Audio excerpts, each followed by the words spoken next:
ആദിയിൽ വചനമുണ്ടായിരുന്നു, വചനം ദൈവത്തോടു കൂടിയായിരുന്നു, വചനം ദൈവമായിരുന്നു. അവൻ ആദിയിൽ ദൈവത്തോടു കൂടിയായിരുന്നു. സമസ്തവും അവനിലൂടെ ഉണ്ടായി, ഒന്നും അവനെ കൂടാതെ ഉണ്ടായിട്ടില്ല. അവനിൽ ജീവനുണ്ടായിരുന്നു, ആ ജീവൻ മനുഷ്യരുടെ വെളിച്ചമായിരുന്നു. ആ വെളിച്ചം ഇരുളിൽ പ്രകാശിക്കുന്നു, അതിനെ കീഴടക്കുവാൻ ഇരുളിന് കഴിഞ്ഞില്ല. തൻ്റെ പ്രബോധനങ്ങളാൽ നമ്മെ ജ്ഞാനികളാക്കുന്ന സകലത്തിൻ്റെയും നാഥനായ ദൈവം വാഴ്ത്തപ്പെട്ടവനാകട്ടെ. ഞങ്ങളുടെ കർത്താവായ ദൈവമേ, അങ്ങയുടെ ജീവദായകവും ദൈവീകവുമായ തിരുവചനങ്ങളുടെ മധുരസ്വരം ശ്രവിക്കുന്നതിനും ഗ്രഹിക്കുന്നതിനും ഞങ്ങളുടെ ബുദ്ധിയെ പ്രകാശിപ്പിക്കണമേ. അങ്ങയുടെ വിശുദ്ധമായ പ്രബോധനത്താൽ ഞങ്ങളെ ജ്ഞാനികളാക്കണമേ. ഞങ്ങളുടെ ഇരുളടഞ്ഞ ജീവിതത്തെ അങ്ങയുടെ വചന വെളിച്ചത്താൽ പ്രകാശിപ്പിക്കണമേ. അങ്ങയുടെ വചനങ്ങളാൽ ഞങ്ങളുടെ മനസ്സിനെ ജ്വലിപ്പിക്കണമേ. ആമേൻ. വർഷം കൊണ്ട് സമ്പൂർണ്ണ ബൈബിൾ വായന 199 ദിവസം, സഹനങ്ങളിലൂടെ ദൈവത്തിലേക്ക്. ഇന്നേ ദിവസം നമ്മൾ ഏശയ്യായുടെ പുസ്തകം 17-ാം അധ്യായം, ജോയലിൻ്റെ പുസ്തകം 3-ാം അധ്യായം 4-ാം അധ്യായം, സുഭാഷിതങ്ങളുടെ പുസ്തകം 10-ാം അധ്യായം 21 തുടങ്ങി 24 വരെയുള്ള വാക്യങ്ങൾ എന്നിവ വായിക്കുന്നു. ഏശയ്യായിൽ നിന്ന് ഇന്ന് നാം ശ്രവിക്കുന്നത് സിറിയയ്ക്കും എഫ്രായിമിനും സമറിയയ്ക്കുമെതിരെയുള്ള വിധിവാചകമാണ്. ജോയൽ പ്രവാചകനിലൂടെ ആത്മാവിനെ വർഷിക്കുമെന്നുള്ള സൂചനയും നമുക്ക് ലഭിക്കുന്നു.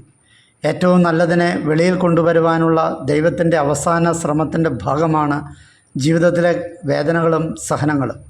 ദുരിതങ്ങളെ ഓർത്തെടുത്ത് ദൈവത്തെ സ്തുതിക്കുവാൻ കഴിഞ്ഞാൽ നല്ല കാലങ്ങളേക്കാൾ അധികം നന്മ കൊണ്ടുവരുവാൻ പോകുന്നത് ദൈവത്തിന് നന്ദി പറയുന്ന ആ സന്ദർഭങ്ങളായിരിക്കും. സങ്കടങ്ങൾ ദൈവം തള്ളിക്കളഞ്ഞ കാലങ്ങളല്ല, മറിച്ച് നമ്മളെ കൂടുതൽ സ്നേഹത്തോടെ തേടിയെത്തിയ കാലങ്ങളാണ് എന്ന് മനസ്സിലാക്കണമെന്നും തിരുവചനം നമ്മെ പഠിപ്പിക്കുന്നു.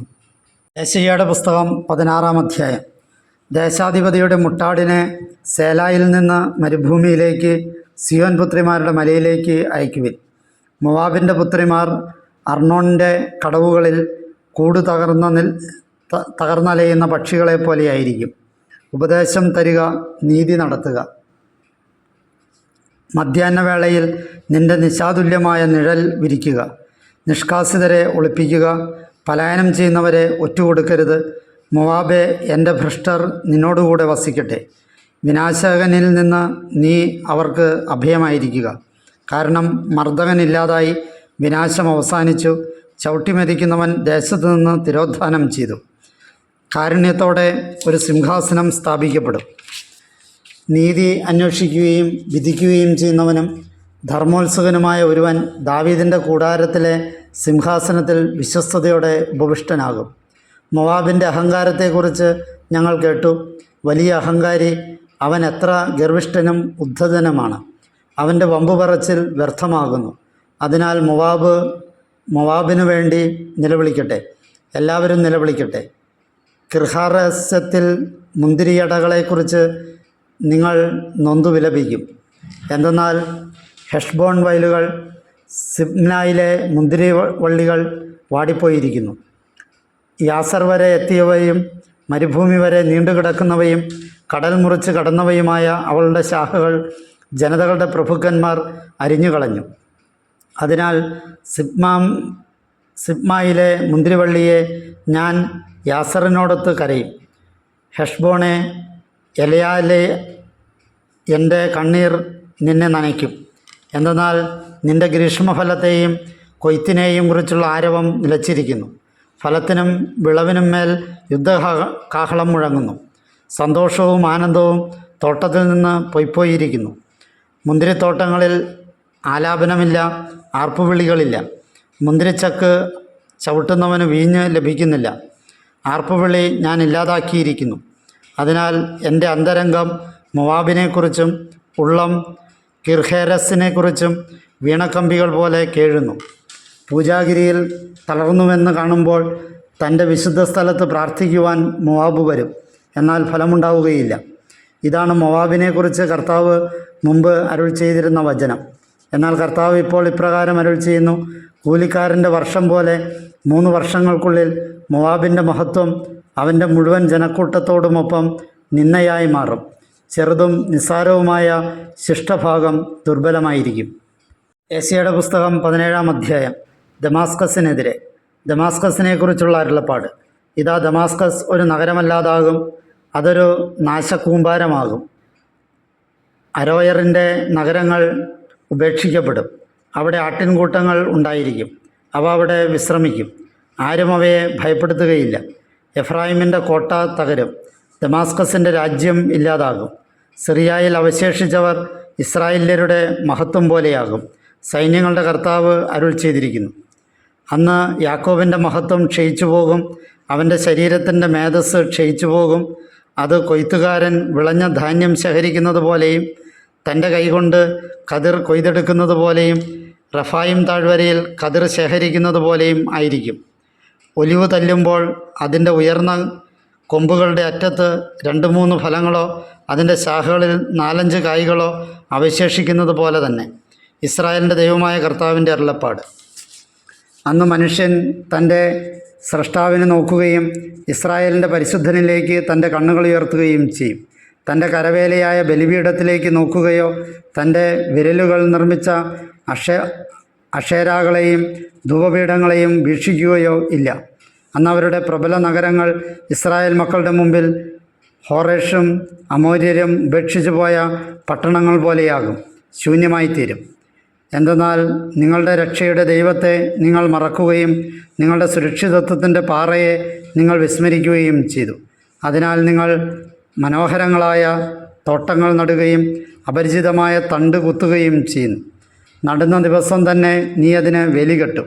നീ വിതച്ച ആ പ്രഭാതത്തിൽ തന്നെ നീ അത് മുളപ്പിച്ചാലും ബലഹീനതയുടെയും ശമിക്കാത്ത വേദനയുടെയും ദിനത്തിൽ അത് ചില്ലകളുടെ ഒരു കൂമ്പാരം മാത്രമായിരിക്കും. അതാ, സമുദ്രത്തിലെ മുഴക്കം പോലെ അനേകം ജനതകൾ ആരവമിടുന്നു. പെരുവെള്ളത്തിൻ്റെ ഇരമ്പൽ പോലെ ജനതകളുടെ ഗർജനം. പെരുവെള്ളത്തിൻ്റെ ഇരമ്പൽ പോലെ ജനതകൾ ഇരമ്പുന്നു. എന്നാൽ അവിടുന്ന് അവരെ ശാസിക്കുകയും അവർ ദൂരേക്ക് ഓടിപ്പോവുകയും ചെയ്യും. കാറ്റത്ത് മലകളിൽ പറക്കുന്ന പതിര് പോലെയും കൊടുങ്കാറ്റിൽപ്പെട്ട കാറ്റാടി ചക്രം പോലെയും അവർ തുരത്തപ്പെടും. സന്ധ്യാസമയത്ത് ഇതാ ഭീകരത, പ്രഭാതമാകും മുമ്പേ അത് അപ്രത്യക്ഷമായിരിക്കുന്നു. നമ്മെ നശിപ്പിച്ചവരുടെ ഓഹരിയും നമ്മെ കൊള്ളയടിച്ചവരുടെ വിധിയും ഇതാണ്. യോവേൽ പ്രവാചകൻ്റെ പുസ്തകം 3-ാം അധ്യായം. ആത്മാവിനെ വർഷിക്കും. അതിനുശേഷം ഇങ്ങനെയായിരിക്കും: ഓരോ ശരീരയുടെയും മേൽ എൻ്റെ ചൈതന്യം ഞാൻ വർഷിക്കും. നിങ്ങളുടെ പുത്രന്മാരും പുത്രിമാരും പ്രവചിക്കും. നിങ്ങളുടെ വൃദ്ധന്മാർ സ്വപ്നങ്ങൾ കാണും. നിങ്ങളുടെ യുവാക്കൾക്ക് ദർശനങ്ങളുണ്ടാകും. ആ നാളുകളിൽ ദാസന്മാരുടെ മേലും ദാസിമാരുടെ മേലും എൻ്റെ ചൈതന്യം ഞാൻ വർഷിക്കും. ആകാശത്തിലും ഭൂമിയിലും ഞാൻ അത്ഭുതങ്ങൾ പ്രദർശിപ്പിക്കും. രക്തവും അഗ്നിയും ധൂമസ്തംഭങ്ങളും. കർത്താവിൻ്റെ മഹത്വവും ഭയാനകവുമായ ദിനം ആഗതമാകുന്നതിന് മുമ്പ് സൂര്യൻ അന്ധകാരമായും ചന്ദ്രൻ രക്തമായും മാറും. എന്നാൽ കർത്താവിൻ്റെ നാമം വിളിച്ചപേക്ഷിക്കുന്നവരെല്ലാം രക്ഷപ്പെടും.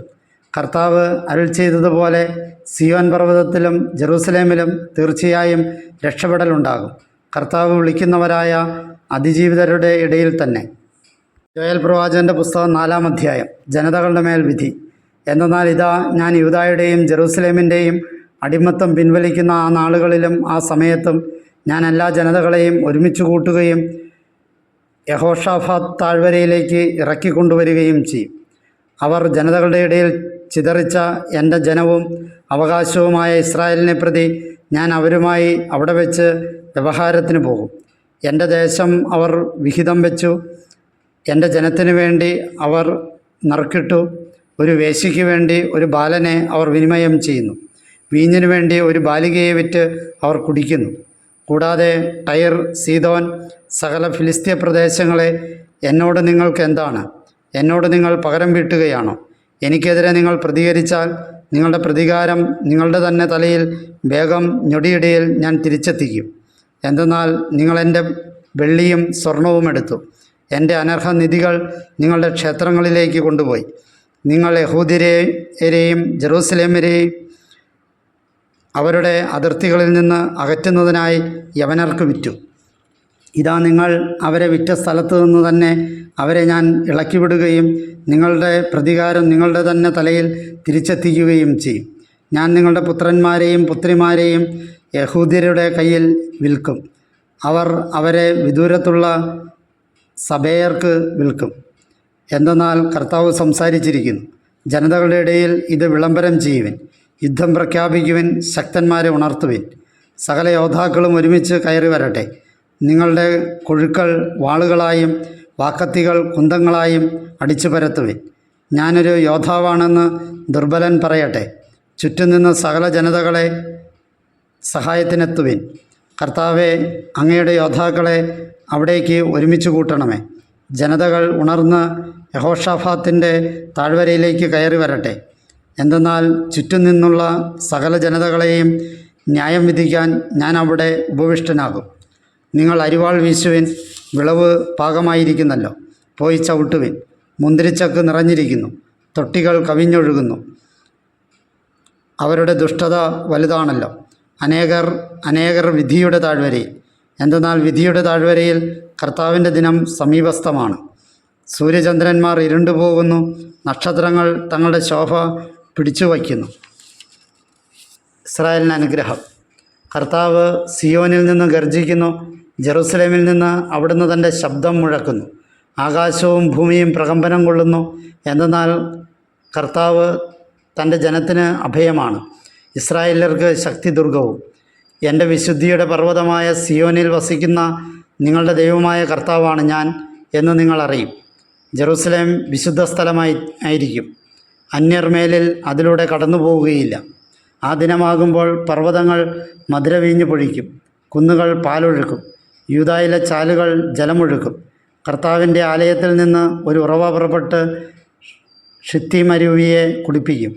തങ്ങളുടെ ദേശത്ത് വെച്ച് നിഷ്കളങ്ക രക്തം ചിന്തിയ ഈജിപ്ത് യഹൂദ്യരോടുള്ള അക്രമം മൂലം ശൂന്യമാവുകയും ഏദോം ശൂന്യ മരുഭൂമിയാവുകയും ചെയ്യും. എന്നാൽ യൂദാ നിത്യം വസിക്കും, ജെറുസലേം തലമുറകളോളവും.